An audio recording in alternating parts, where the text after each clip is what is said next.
Voici les faits saillants de la séance du lundi 20 février 2023 au Conseil municipal de Ville-de-Magog. Votre conseil en bref.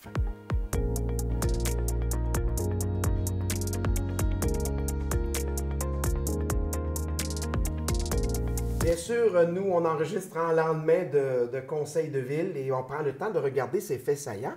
Nathalie Pelletier, mairesse, bonjour. Bonjour. Évidemment, il y a eu quelques points quand même de débattus au conseil. On va commencer par un premier point, tandis que j'ai encore de l'air, parce que la question est longue. Le point 5.5. Adoption du projet de règlement 3389-2023-1, modifiant le règlement de zonage 2368-2010 concernant la limitation du nombre de résidences de tourisme au centre-ville dans le secteur de la rue principale ouest, entre la rue du Quai et la rue Sherbrooke. On va décortiquer ça en petites choses. Évidemment, tout de suite, quand on parle de résidences de tourisme au centre-ville, il y en a pour qui ça commence déjà à être agaçant, mais on va prendre le temps de l'expliquer. D'abord, là, les rues du Quai jusqu'à la rue Sherbrooke, certaines personnes ont de la misère à s'identifier ça. Quand on arrive du Mont-Harford, à partir de l'îlot Tourigny, à côté de Remax, là, à ce coin-là, on a la rue du Quai. Après l'îlot Tourigny, c'est ça. Donc, de ce côté-là, la zone commence à cet endroit-là jusqu'au bout de la rue Sherbrooke. À l'hôtel de ville, disons. À l'hôtel de ville. Puis, du côté, sur la rue, entre l'îlot Tourigny et la rue Méré, c'est juste d'un côté de la rue, cette zone-là. Parfait. Alors, ici, c'est question de résidence de tourisme, mais quelqu'un qui a une unité d'hébergement pour louer en tout temps. En tout temps. Donc, c'est pas quelqu'un qui a sa maison et qui veut la louer pendant qu'il s'en va en Floride. C'est ça. C'est pas l'autre réglementation qu'on a fait dans les 492 zones. Je veux pas que les gens soient mêlés. C'est un autre dossier. Ça concerne vraiment, entre autres, pour que les gens comprennent, les deux nouveaux bâtiments qui se bâtissent, là-dedans, à l'extrémité et à l'autre, là-dedans, ce sont des unités, 58 unités qu'il va y avoir en tout là-dedans, de gens qui vont louer en tout temps, comme un hôtel, finalement. En tout temps. Dans le précédent mandat du conseil municipal, la porte avait été ouverte à l'hébergement touristique. Puis c'était ouvert sans limitation. Il y avait eu des discussions de limiter, mais il n'y avait pas eu de réglementation concrètement d'établie. Là, hier, ce qu'on a annoncé, c'est qu'on a l'intention de limiter à 100 portes dans cette zone-là qu'on a expliqué, de la rue du Quai d'un côté de la rue jusqu'à la rue Sherbrooke. Ce qui fait en sorte que, parce que comme vous avez bien expliqué, les deux nouveaux bâtiments, les deux permis qui ont été émis, ce sont pour de la location court terme au complet. On va être à 58 unités avec ces deux-là. Ce qui veut dire qu'il reste là la balance, 42 portes qui pourraient avoir de nouvelles constructions ou peut-être quelques transformations. Ce qu'on souhaite moins. Ce qu'on souhaite moins, c'est certain. De l'autre côté, au niveau du conseil municipal, de dire les existants, les propriétaires existants versus les nouveaux propriétaires, on avait un petit malaise à dire c'est un droit juste pour les nouveaux. C'est pour ça que la façon la plus simple, c'était de dire on limite à 100. Alors, quand le 100 va être atteint, il n'y aura plus d'hébergement court terme dans cette zone-là, ce qui fait en sorte qu'on a toujours un ratio plus important de résidents permanents parce que c'est ce qu'on souhaite. Puis on veut essayer d'éviter le plus possible des transformations. Il y a du logement abordable au centre-ville. Ça peut être facilitant. Des fois, des propriétaires qui disent rapidement, on va changer. On veut pas, on veut limiter le plus possible. Il y a peut-être des bâtiments qui se prêtent plus à ça que d'autres. Peut-être. Pour ça qu'on a dit qu'on ne ferme pas complètement la porte, comme j'expliquais, en étant équitable, mais on veut limiter le plus possible. Okay. Alors, cette limitation-là, c'est au nombre de portes. C'est pas telle adresse oui, telle adresse non. C'est vraiment sur la totalité de tout le segment de la rue principale dont on a nommé. C'est ça. Puis c'était la façon la plus facile à appliquer. Les équipes cochent, OK, là, il y en a 58, il reste tant de place. S'il y a d'autres constructions, bien, on continue. Puis quand le nombre 100 est atteint, c'est terminé. Puis on a respecté ça. Ouais. Voilà.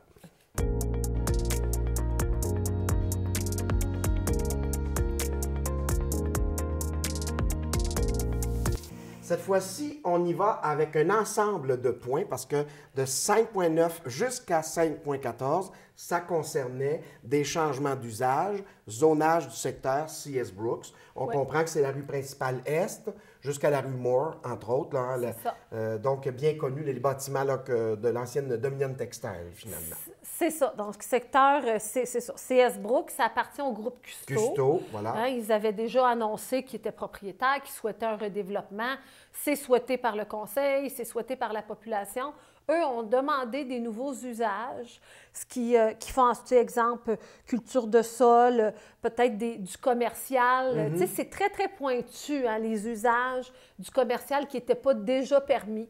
Alors, nos équipes ont regardé ça en collaboration avec le promoteur pour faire en sorte, parce qu'on veut ouvrir la porte à plus d'usages pour permettre un redéveloppement de ce secteur-là. Oui. On veut que ce soit compatible. Autant d'un côté de rue que de l'autre, là, j'imagine? Oui, bien, c'est vraiment du côté de la rivière. De la rivière, c'est ça, du côté du centre-ville. Alors, on veut s'assurer que ce soit quand même compatible, que ce soit harmonieux avec le secteur. C'est pour ça que, puis c'est beaucoup de règlements parce que là, bon, usage, zonage, plan d'urbanisme, PIA, toutes les modifications doivent être faites à toutes les étapes, toutes les couches. Alors, on invite les gens à venir à notre soirée de consultation, tant parce que là, ce n'est pas l'adoption finale. Là, non. Là, on vous propose ces modifications-là. Le 14 mars, à 19h30, il va y avoir notre urbaniste, Mélissa Charbonneau, va venir tout détailler tous ces changements-là, tant pour l'hébergement à court terme, pour la C.S. Brooks, pour d'autres règlements aussi qu'on a, d'autres règlements plus mineurs. C'est la soirée, donc, pour aller entendre en détail toutes ces choses-là, des deux points qu'on vient de parler. Comprendre tous les détails, poser les questions. On recueille les commentaires pour bonifier et tout ça. Alors, on comprend là-dedans aussi, là, quand on a parlé du PIA, là, ça c'est l'intégration architecturale aussi. Oui. Hein, c'est là que ça vient donner forme à ce qui peut lever de terre. C'est ça. Puis tu sais, c'est important, les vues de la rue principale, le quartier des Tisserands, de l'autre côté de la rivière. Alors, tout ça, ça a été réfléchi, puis ça va être proposé le 14 mars. Donc, 14 mars, 19h30, c'est à la salle du conseil. Les gens, c'est là qu'on se présente, si on veut en entendre parler davantage, autant sur les résidences touristiques au centre-ville et tout le zonage et les changements devant la C.S. Brooks. Exact.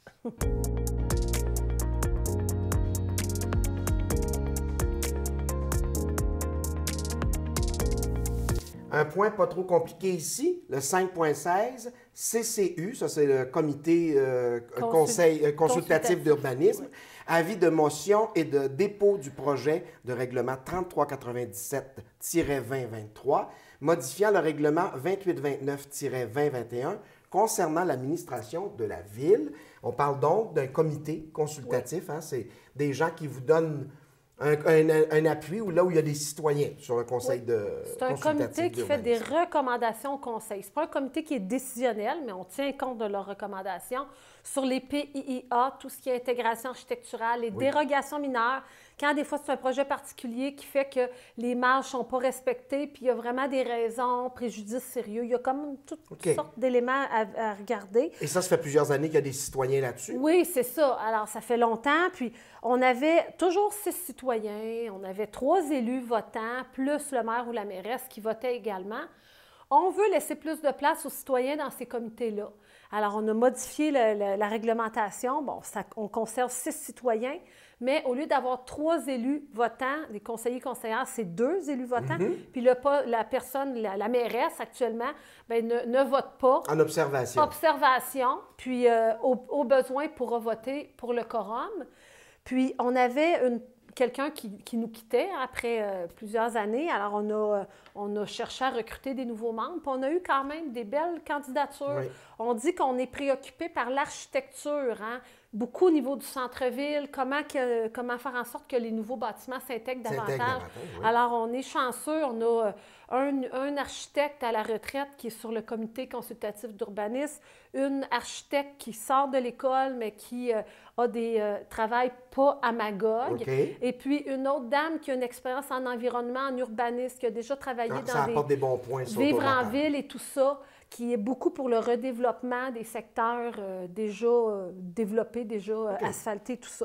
Avec nos 3 qui avaient de l'expérience, on pense que ça peut faire un beau mélange, puis on est très fiers un règlement qui n'était pas trop compliqué. Et ça va être le 6 mars. Là, oui, ça va être officialisé le 6 mars. Puis déjà, nos nouveaux membres étaient là tout à l'heure. J'avais une réunion du comité consultatif d'urbanisme. On avait les nouveaux membres comme observateurs, puis les anciens. Puis la prochaine fois, bien, il va y avoir, c'est ça, nouveau comité officialisé. Ils sont déjà dans le bain. Oui.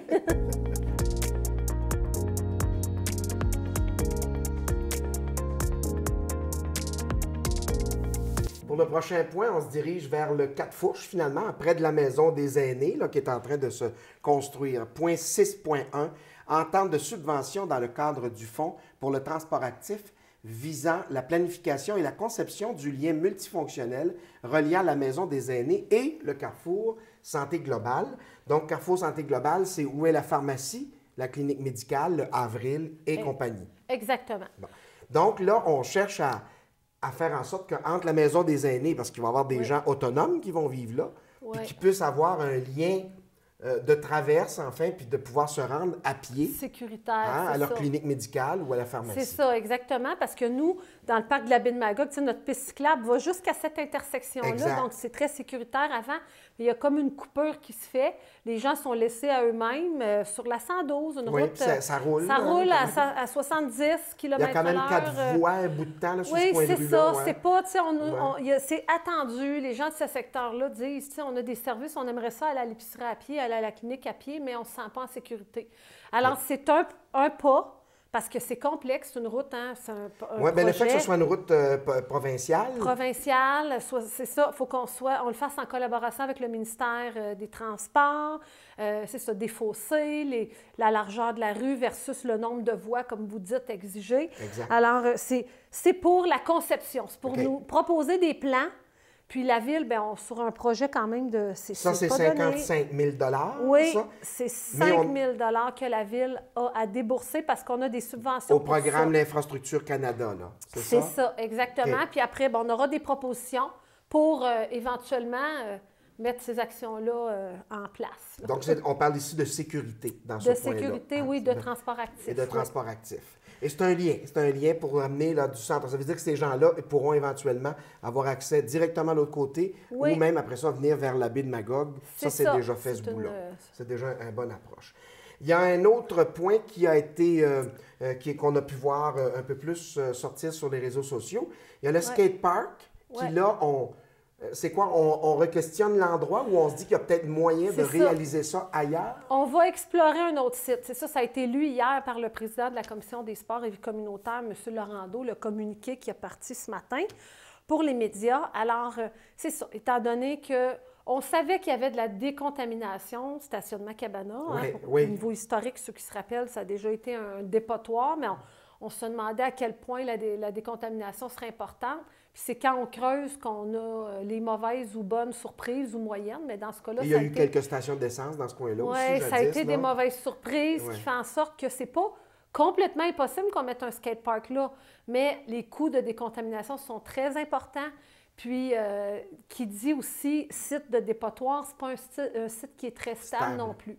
Alors, on a regardé, puis il y aurait un site à proximité, encore dans le parc de la baie de Magog. On ne veut pas dire exactement c'est où l'endroit parce qu'on doit faire des tests de sol. On ne voudrait pas dire « Ah, ça va peut-être être là » puis que ce soit aussi contaminé.